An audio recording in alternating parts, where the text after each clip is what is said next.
Eddie Howe has admitted that the striker didn't notify him of his plans to train alone in Spain amid Liverpool's transfer pursuit. Well, Newcastle rejected a bid yesterday of £110 million plus add-ons. Howe accepts that he doesn't know what will happen next, but he hasn't lost hope that Isak will stay.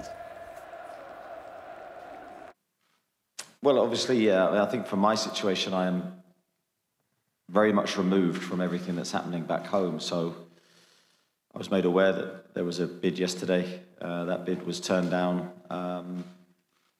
all before I even heard about it. So I think there's people back in England dealing with the situation.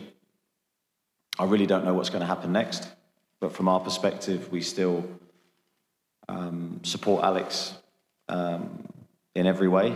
And my wish is still that we see him in a Newcastle shirt again. I think it's difficult because, as I said a second ago, you don't know what's going to happen from this point. There can be all sorts of talk of hypothetical situations. We can only deal with the reality.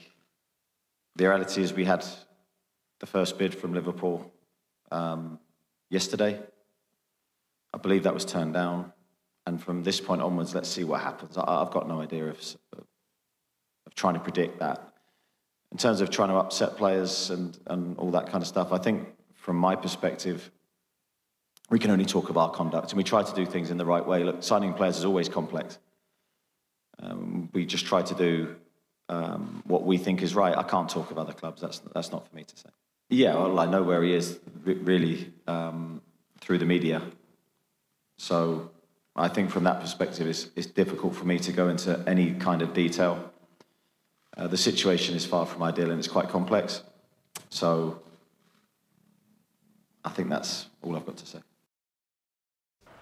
Well, Newcastle don't want to sell Isak. They value him at £150 million and they won't sell him unless they've got a replacement lined up.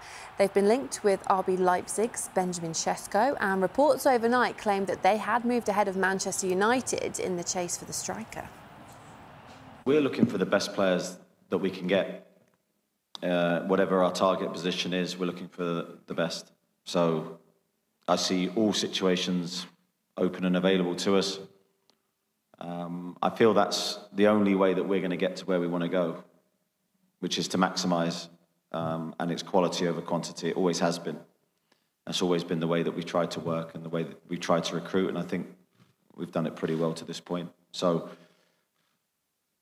it's been a challenging summer, as you know, because we've missed out on various targets for loads of different reasons, but we're still very competitive and we're still in there trying to bring very good players to the club, and that won't change till the window shuts.